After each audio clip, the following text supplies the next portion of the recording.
It is not often that you hear these words. I am excited for the future of this AAA gaming publisher. When you look at the gaming environment today, an environment littered with microtransactions and exploitative loot box integration, it's hard for anyone to so willingly trust any AAA gaming publisher. Big names like Electronic Arts, Activision Blizzard, 2K, Warner Brothers, among others, have made themselves difficult to trust moving forward.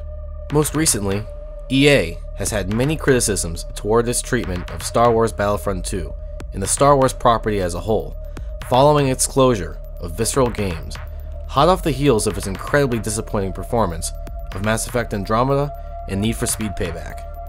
Activision has had its issues as well. While the latest entry in the Call of Duty series was not critically panned like anything EA had put out, it did receive controversy over its loot box system, which encouraged players to actively watch others open their loot boxes.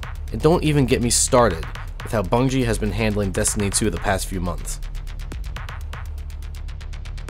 And finally, 2K, with its treatment of GTA Online and NBA 2K18, forcing players to grind for hours on end to get something they want, or by giving them the ability to outright pay real money for what are essentially cheats.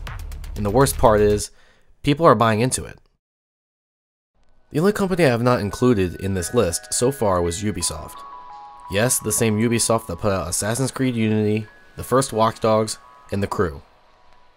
The same company who, only a few years prior, was criticized hard for its annualization of Assassin's Creed and its oversaturation of what would be called the Ubisoft formula. And even today, they are not without their faults. Ubisoft also includes microtransactions within their game, though many items can be purchased directly and not through a gambling system. Many of their games have rocky launches and bad publicity within their first few months of release. So this is why I want to discuss Ubisoft and why I've gained such an appreciation for their games over the past 2 years, their commitment to the longevity of their projects. Those games with poor launches have now become some of the best gaming experiences you can find today. In a time of growing consumer concern regarding the value of their purchases, it's refreshing to see Ubisoft do something that has typically only been seen in small indie games like Rocket League and Warframe. 2 games with incredibly average launches and a weak player base that was completely turned around due to developer commitment. These then unknown companies had something to prove. Now admittedly, I have some of a bias here. I'm a huge fan of Rainbow Six Siege and have supported the game since launch and continue to spend money on the game. But what interests me is not only how Ubisoft is treating Siege, but how this model has affected all of their franchises moving forward, and how they truly perfected the games as service model that we have all been hearing lately. Since its launch back in 2015, Rainbow Six Siege has gone from okay numbers to being one of the most played games on Steam. It's consistently the number 4 spot on Steam right now, only below PUBG, Dota 2, and Counter-Strike. That is a huge honor, especially for a AAA gaming publisher like Ubisoft, and that's not even considering the numbers on both Uplay, Xbox One, and PS4. Ubisoft's dedication to not only making the game better, but to actively engage with its community has helped build the game up to what it is today, both as a casual experience and as a competitive esport. Where some companies like to give up, as Relic has with Dawn of War 3, Ubisoft has proven to commit to their games and to their players. While Siege is Ubisoft's biggest success, their other games aren't doing too bad either. The Division is seeing a resurgence with a newly announced second year of content and is in a much better place than when it was first released. This second year of content also will be free for everyone. The Division has turned into a game lacking in content to an experience rich with things to do and the promise for more to come. Rather than pulling a Destiny and moving on to a sequel, Ubisoft instead decided to invest their time building upon an already established foundation. There was a huge spike in players after its 1.8 update in December, and if Ubisoft can continue bringing in good quality content to the Division, they should be able to maintain solid numbers moving forward. Ubisoft's most recent single-player entries have also proven to be innovative and to take risks. Watch Dogs 2 was one of my favorite games of 2016, and genuinely shocked me with how different it was to other open-world sandbox games, with interesting and unique characters, story, and a rich, beautiful rendition of San Francisco to explore. The game focused more on the technology and gave you the options to approach objectives using only drones, lethally or non-lethally, and by manipulating the dynamic world around you. It truly was a unique experience, and I'm incredibly excited to see how the series moves forward. Assassin's Creed Origins was also a huge evolution for the Assassin's Creed franchise. It is arguably one of the best, if not the best entry in the entire series. It took huge risks by changing the typical Assassin's Creed formula entirely, and Ubisoft has been releasing substantial post-launch content, both paid and free to the player, with this most recent addition being its educational Discovery mode, which is free if you own the game, or $20 if you want just the mode. This experience on top of an amazing single-player campaign filled with likable characters, interesting side quests, and one of the best game worlds ever created makes this a game overlooked by many simply because of the tainted Assassin's Creed name. This game is the result of Ubisoft taking their time with their projects to ensure a quality, unique experience that will leave the players invested for up to 40 to 60 hours. It's a real shame this game was not nominated for Game of the Year, because it certainly is a contender. Lastly, both of Ubisoft's South Park games have been successful both critically and commercially. The same can be said for its Rabbids Mario game, though no doubt Nintendo helped a fair bit with that project. Even games like Wildlands and For Honor, which are critically average and have been doing okay for Ubisoft, are still being updated with free content and seeing more players trickle in over time. Ubisoft also likes to take huge risks, which is rare to see in the AAA gaming industry nowadays.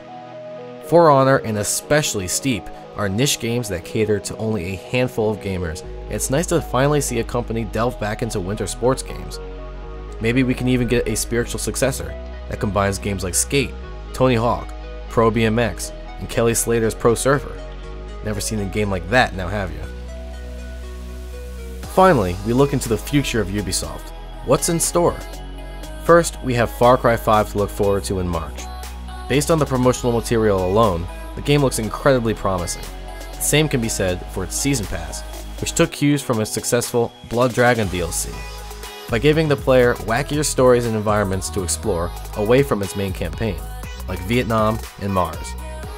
Far Cry 5 is looking to stray away from the Ubisoft formula again, by removing dreaded watchtowers and removing things like the minimap to encourage exploration rather than hunting out towers. I'm hoping that, like Origins, this game is rich with meaningful content and not tedious side work or padding, and that for $60, I can get a solid 20 to 30 hour experience on one playthrough.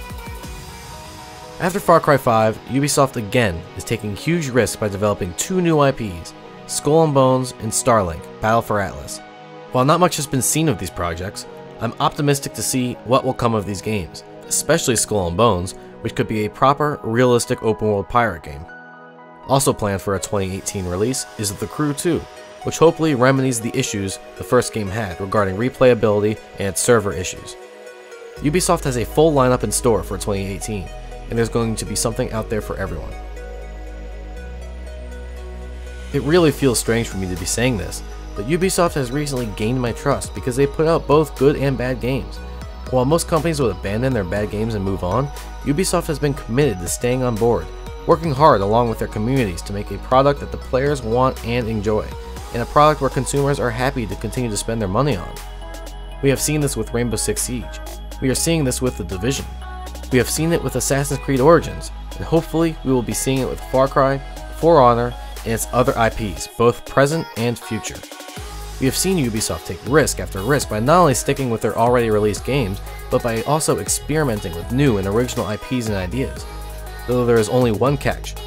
I held off on mentioning this, but the only drawback to this model is their heavy usage of microtransactions, and this is okay, to an extent.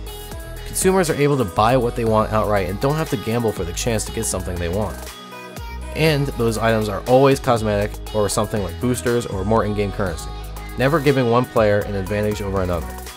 And in instances like Rainbow Six Siege's alpha packs, they are not purchasable with real money, only in-game currency. When you buy an EA or Activision game, sometimes you are left wondering if your collective or individual voice is even heard. With Ubisoft, it seems almost guaranteed that you as a player will be engaged closely with the developers and seeing your favorite game evolve into something made just for you, the player. Don't take my many compliments to Ubisoft for granted. They certainly are still not without their faults. Rainbow Six Siege's Starter Edition is a downright scam, enticing new players who don't know any better into buying a cheaper version in exchange for only a handful of free operators and locking the rest behind a monstrous grind, though they are making this better by giving you more operators for free.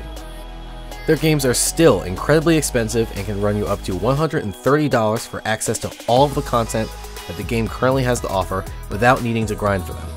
Like many other games, you also have to pay $60 for the base game and another $30 or sometimes even more for a season pass.